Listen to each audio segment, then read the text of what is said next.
हाँ मतलब स्लाइड में तो इसमें बस दो। कॉलर मेथड और जेवीएम कॉल ये सब मतलब एक बार बता दो सर। आओ बताते हैं भाई, ऐसी क्या टेंशन लेनी है, खत्म कर देते हैं ओके ऐसी सर। सारे तुम्हारे डाउट्स। ये रहा, देखो सबसे पहले मैंने प्रॉब्लम बेस्ड तुम्हें समझा चुका हूँ, प्रोग्राम बना के दिखा चुका हूँ, दोनों कीवर्ड के यूज बता चुका हूँ, है ना। थ्रो कीवर्ड का यूज था, क्या था यूज, मैन्युअली किसी भी एक्सेप्शन ऑब्जेक्ट को थ्रो करना हो। अगर बात करें इनबिल्ट कुछ एक्सेप्शंस हैं तो उनके तो एक्शंस डिफाइन है ना, पहले कोई डिवाइड बाई जीरो अगर करोगे तो अर्थमेटिक आएगा। अगर आप किसी मेथड को कॉल कर रहे हो किसी ऑब्जेक्ट से जो ऑब्जेक्ट नल है तो नल पॉइंटर एक्सेप्शन आता है। अभी तुमने कोई ऐसे इंडेक्स को एक्सेस करने की कोशिश की जो है ही नहीं तो array index out of bound आता है। तो ये तो हमें पता है ऑटोमेटिकली ऑब्जेक्ट क्रिएट होता है, बट इम्प्लिसिटली काम थ्रो ही कर रहा है, वहां पर भी वो इम्प्लिसिटली कर रहा है। हम एक्सप्लिसिटली अगर चाहें किसी भी एक्सेप्शन ऑब्जेक्ट को थ्रो कराना तो हम थ्रो कीवर्ड से करते हैं। वो आपकी क्लास का भी ऑब्जेक्ट हो सकता है क्योंकि एक्सेप्शन भी एक ऑब्जेक्ट ही तो होता है। हमने देखा कि सारी क्लासेस ही हैं, जितनी भी एक्सेप्शन है वो सारी क्लासेस ही हैं, उनके ऑब्जेक्ट को ही थ्रो कराया जा रहा है। तो सर हमने अपनी एंथनी एक क्लास बनाई, उसके ऑब्जेक्ट को भी हमने as a exception object throw कराने को जो काम दिया वो थ्रो कीवर्ड को पकड़ा दिया। तो थ्रो क्या करने लग गया, हमने कहा न्यू, आपने न्यू एंथनी लिखा तो न्यू एंथनी तो एंथनी टाइप का ऑब्जेक्ट ही बनाएगा, उस ऑब्जेक्ट को एज अ एक्सेप्शन थ्रो करने का काम किसने किया, मतलब आपके ऑब्जेक्ट को एक्सेप्शन ऑब्जेक्ट बना दिया थ्रो ने, आप ऐसे समझ सकते हो ये काम था। अब थ्रो करता है अगर कोई भी एक्सेप्शन, तो आपको पता है एक्सेप्शन अगर आता है तो अगर उसको हैंडल ना करो तो जेवीएम टर्मिनेट करता है। अब एक्सेप्शन कब आएगा, जब वो प्रोग्राम चल रहा होगा, चलाने वाला बंदा कौन है, जेवीएम। तो जेवीएम जब उस मेथड को कॉल करने जाएगा अगर उस लाइन को रीच करेगा तो उससे मिलेगा ना एक ऑब्जेक्ट। तो थ्रो क्या कर रहा है, एक ऑब्जेक्ट क्रिएट कर रहा है, एक्सेप्शन ऑब्जेक्ट क्रिएट कर रहा है। एक्सेप्शन ऑब्जेक्ट किसे दे रहा है, जेवीएम को। जेवीएम क्या करता है, चेक करता है कि तुमने ट्राई कैच लगाया, नहीं लगाया टर्मिनेट कर देता है, लगाया तो हैंडल करेगा और आगे का प्रोग्राम चलाएगा। तो यहाँ पे थ्रो के लिए वही लिखा था कि एक्सेप्शन इंस्टेंस को थ्रो क्या करता है, हैंड ओवर कर देता है टू जेवीएम, बस इतना काम करता है।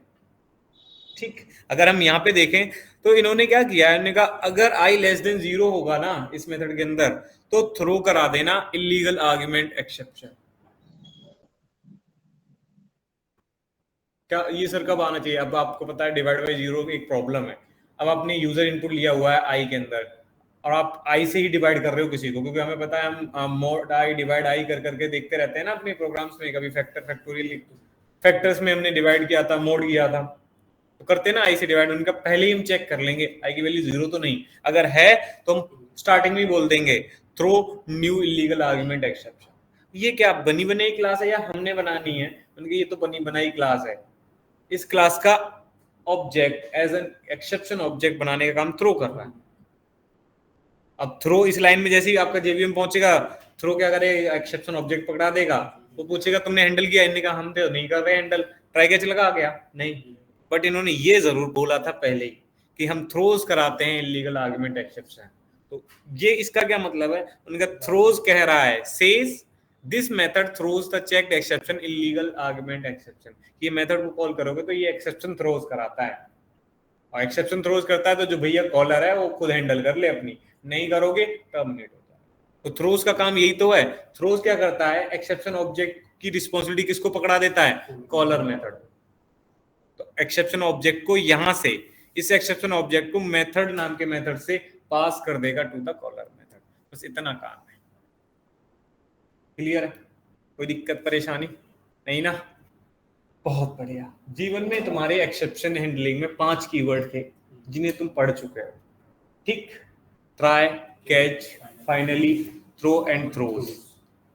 फाइनली का आपने यूज देखा था, फाइनली का क्या यूज है भाई बताओ, क्लीन अप कोड हम उसमें लिखते हैं। सर एडवांटेज क्या है उसका, हाँ फाइनली ये ब्लॉक तो चलेगा ही चलेगा, एक्सेप्शन आए ना, ये काम था। देखा, मतलब रिसोर्स को हम मैनेज कर रहे होते हैं, जो रिसोर्स हमने ओपन किए हैं, स्कैनर हो गया, अगर हमारे डेटाबेस से कनेक्शन हो सकता है, फाइल ओपन हो सकती है, file input stream output stream, वो कुछ भी हो सकता है। हम रिसोर्स को क्लीन करने का मैनेज करने का काम कर रहे होते हैं फाइनली के अंदर। बट एक्सप्लिसिटली ये जो मैनेज करना है ना, ये थोड़ा सा हम कह सकते हैं लेंथी प्रोसेस है। सर कैसे, आओ दिखाते हैं। यहाँ पे देखो, और प्रॉब्लम विद रिसोर्सेज मैनेजिंग, क्या प्रॉब्लम आती है? देखा, अगर आपने कभी फाइल इनपुट स्ट्रीम का ऑब्जेक्ट बनाया, ये फाइल इनपुट स्ट्रीम का ऑब्जेक्ट है। अब ये ऑब्जेक्ट अगर आप बनाते हो तो ये कहते हैं हम एक एक्सेप्शन थ्रो करते हैं। एक्सेप्शन थ्रो करते हैं इसलिए हमें ट्राई कैच में लिखना पड़ता है। कौन सा? आईओ एक्सेप्शन आता है। अच्छा जी, ठीक है। क्या है उनका? इनकी अगर फाइल को ओपन करते हो तो ये आईओ एक्सेप्शन देते हैं, रीड मेथड भी थ्रोस कराता है एक्सेप्शन। अभी खोल के दिखाऊंगा मैं, तुम्हें समझ में आ जाएगा। ठीक है, अब आप इतना ध्यान रखना, कोई भी मेथड अगर आपको बिल्ट इन मेथड आप देख रहे हो उसके आगे थ्रोज लिखा हुआ है और किसी एक्सेप्शन क्लास का नाम लिखा हुआ है, तो तुम समझ जाओगे कि ये मेथड हमेशा ये एक्सेप्शन थ्रो करेगा, तो उसके लिए ट्राई कैच तो लगाना ही पड़ेगा। इतना ध्यान रखना है, ये सबसे इंपॉर्टेंट बात है। ठीक, दूसरा हमने कहा my file dot TXT file हम ओपन कर रहे हैं, my file dot TXT open कर रहे हैं, मे बी ये ना मिले, नहीं मिलेगी ना, तो क्या होगा? तब भी एक्सेप्शन आएगा। उन्होंने कहा ठीक है। उन्होंने कहा फिर उन्होंने कहा फाइल इनपुट स्ट्रीम जो भी आपने ओपन किया है इस ऑब्जेक्ट को एट द एंड, हमें पता है कोई भी फाइल ओपन करके उसमें जो भी ऑपरेशन करने के बाद एट द एंड हमें उसे क्लोज भी करना चाहिए। क्लोज करने के लिए हमने सुना था डॉट क्लोज मेथड होता है जो हमने कॉल कराया था स्कैनर के लिए, वैसे ही हमें इसके लिए भी डॉट क्लोज मेथड कॉल करना है। अब क्लोज मेथड कहाँ कॉल करते हैं? कहाँ कॉल करते हैं क्लोज मेथड को? Right, finally block. हाँ जी, मैंने कहा इधर आके देखो तो फाइनली लिखा हुआ है, फाइनली लिखा हुआ है।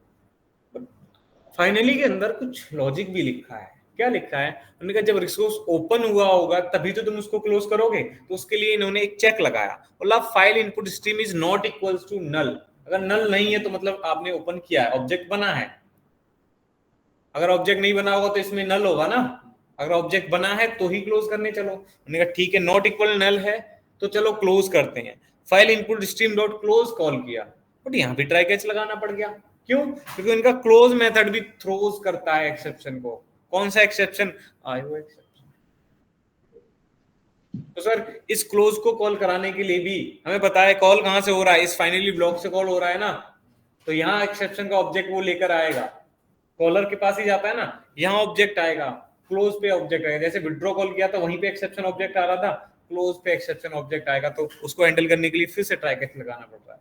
तो यहाँ पे क्या लिखा है? Managing resources that need to be explicitly closed is somewhat tedious before Java 7। Java 7 से पहले ये काम थोड़ा सा लेंथी था ना, इसमें भी लॉजिक लगाना पड़ रहा है। रिसोर्सेज को क्लोज कराने के लिए भी सर लॉजिक लिखेंगे तो हम बिजनेस लॉजिक पे कब ध्यान दें? ये प्रॉब्लम थी। फिर उन्होंने कहा एससी में कोई प्रॉब्लम नहीं आती, एससी को हम नीचे भी क्लोज करा सकते हैं। ठीक है, क्योंकि एससी का जो क्लोज है वो कुछ थ्रो नहीं करता था, देखा था कल हमने एकदम नॉर्मल कॉल कराया, बट ये वाला करता है। ऐसे बहुत सारे रिसोर्सेज होंगे जो कोई एक्सेप्शन थ्रोज कराएंगे तो हमें क्या करना पड़ेगा? फाइनली में ट्राई कैच भी लगाने पड़ जाएंगे।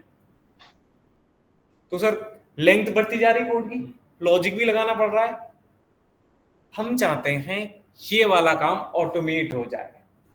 मतलब क्या चाहते हो सर? आपने क्या बोला? ये देखा, हम चाहते हैं हमें फाइनली ब्लॉक लिखना ही ना पड़े, मींस जो रिसोर्सेज हम ओपन करते हैं वो ऑटोमेटिकली मैनेज हो जाए, ऑटोमेटिकली क्लोज हो जाए। ऐसी रिक्वायरमेंट हमने रख दी जावा को। सही है, बहुत अच्छी रिक्वायरमेंट है। देखो फाइनली ब्लॉक ही नहीं लिखना पड़ा करेगा, रिसोर्सेज ऑटोमेटिक कॉल हो जाया करेंगे, ये तो बहुत बढ़िया बात है। तो जावा 7 के बाद ये फीचर आया जिसे हम कहते हैं ट्राई विद रिसोर्स। क्या कहते हैं? Try with resource. Try with resource की हेल्प से अगर आप अपने ऑब्जेक्ट्स बनाते हैं ना भाई, जो भी रिसोर्सेस हैं उनके ऑब्जेक्ट्स बनाते हैं, तो कभी भी आपको अपने उस रिसोर्स के लिए dot close method explicitly call नहीं करना पड़ता, ऑटोमेटिकली हो जाता है। तो सर ट्राई विद रिसोर्स कोई नया कॉन्सेप्ट है? हाँ जी, नया कॉन्सेप्ट है। उसमें और हमारे नॉर्मल ट्राई और कैच वाले प्रोग्राम में कितना डिफरेंस होगा? बस एक ब्रैकेट का, बस एक ब्रैकेट का। आओ दिखाते हैं। सबसे पहले तो हम यही प्रोग्राम बनाएंगे कि सर ऐसा एक्चुअली हो भी रहा है, तो काम करो, इसमें है क्या?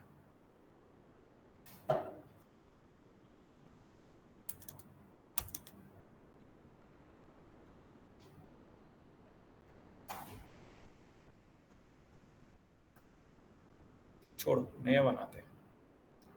11 से 12 राइट।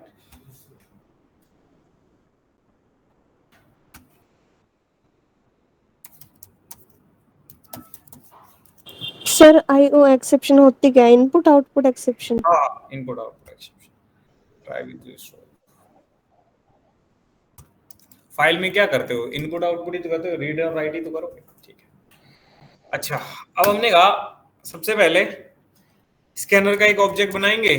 तो स्कैनर के लिए हम SC रख लेते हैं, जिसमें नल रख देंगे। सही है। ऑब्जेक्ट तो हम ट्राई के अंदर बनाएंगे चल के। ठीक है। फिर दूसरा रेफरेंस वेरिएबल रख लिया फाइल इनपुट स्ट्रीम का, फाइल इक्वल्स टू नल। अब हमने कहा ट्राई, ठीक, इसका एक कैच बना लो जी। अब कैच में क्या रखना है अभी समझ में आ जाएगा। हमने बोला file equals to new file input stream, और जो भी फाइल का नाम रखना है हमें रखना है जो भी डॉट TXT। हमें पता है ये फाइल नहीं है, ऑलरेडी पता है। जैसे हमने ये लिखा, सर ट्राई कैच मत लगाओ ना, पहले हमें फाइल ओपन करके दिखाओ ना। जैसे ही ओपन किया देखो एक्सेप्शन आया। क्या बोल रहा है आओ पूछते हैं। बोल रहा है unhandled exception type file not found, और resource leak, file is never closed. दोनों काम करने पड़े। अच्छा कर लेते हैं। क्या करना है? ट्राई कैच लगा देना है। लगा दिया।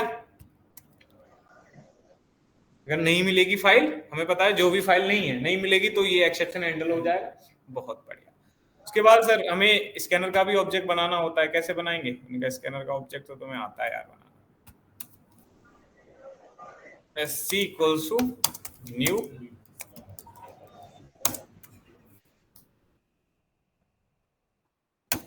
और इसके अंदर हम वो रिसोर्स भेज देते हैं जो ओपन करना है। हम इसके अंदर स्ट्रिंग भी भेज सकते हैं, दिस इज मी,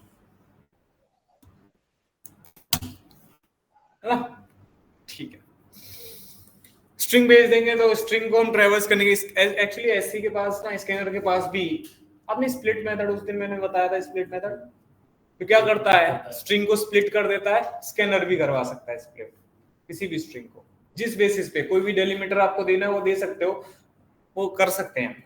अगर बाय डिफॉल्ट वो स्पेस ले लेगा, बाय डिफॉल्ट क्या लेगा? स्पेस बेसिस पे स्प्लिट कर देगा। अगर आपको कोई डेलीमीटर देना है, आप कॉमा बेस पे करना चाहते हो, इक्वल बेस पे करना चाहते हो, या जो भी बेस पे करना चाहते हो, वो भी हम इसको कंस्ट्रेंट दे सकते हैं। इसके पास मेथड होता है, स्कैनर के पास होता है use delimiter method. Sir delimiter क्या होता है? डेलीमीटर वही जो स्प्लिट में आप बताते थे कि कॉमा बेसिस पे स्प्लिट कर दो, तो वो क्या करता था? कॉमा बेसिस पे कर देता था। आप कहते थे स्पेस बेस पे कर दो, डबल कोट्स में देते थे ना स्पेस, तो वो स्पेस बेस पे स्ट्रिंग टाइप का एरे रिटर्न करके देता था स्प्लिट। ये भी वही करेगा। यूज डेलीमीटर से कह दो सर कॉमा बेसिस पे करते हैं ना स्प्लिट, और एक काम करो यहाँ पे कॉमा लगा दो, IS से पहले लगा दो, मी से पहले लगा दो, एक कॉमा यहाँ लगा दो। सही है। इस बेसिस पे स्प्लिट कर देगा, बट इसके लिए मेथड को, इसके लिए हमें लूप चलाना पड़ता है भाई। तो SC डॉट हैज नेक्स्ट करके मेथड कॉल करना पड़ेगा, और SC डॉट नेक्स्ट प्रिंट करा दो। फाइल इनपुट स्ट्रीम से अभी बोलो भैया तुम रुक जाओ 2 मिनट, तुम्हें स्प्लिट करा के दिखाते हैं। चलो ठीक।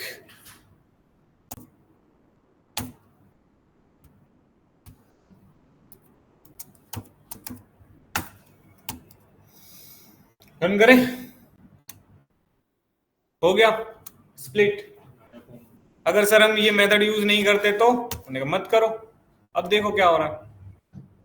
अब क्या कर रहा है? स्पेस बेसिस पे टर्मिनेट कर रहा है। यहां इतनी स्ट्रिंग एक बना दी, एक ये स्ट्रिंग हो गई स्पेस बेसिस पे, और ये कंप्लीट स्ट्रिंग हो गई।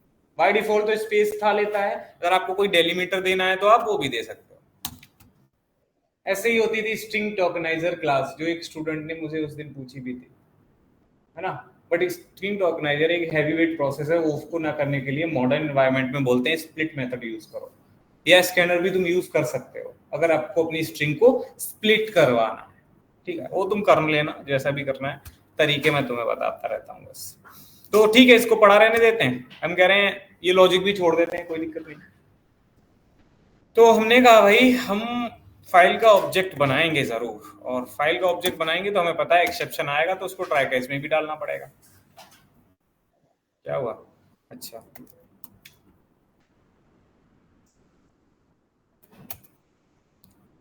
ठीक, देखो इसने कह दिया हमारा काम नहीं है।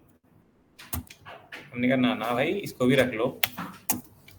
ठीक है जी, इस क्लोज को यहां तो कॉल कराते नहीं, हमें पता है फाइनली में कॉल करना पड़ता है। बहुत बढ़िया। तो अभी हमारा 2 ऑब्जेक्ट बने हैं, और दोनों ऑब्जेक्ट को बनाने के बाद हमने एक कैच लगाया है, और हमने कहा रिसोर्सेज को मैनेज करना है तो भैया फाइनली लिख लो। फाइनली लिखा, ठीक। ये मैसेज प्रिंट होगा अगर फाइनली चलेगा, या फिर एक काम करो फाइनली मीन लिख लो, और यहाँ पे कॉल कर दो sc.close को, तो देखो कोई प्रॉब्लम नहीं है इसको।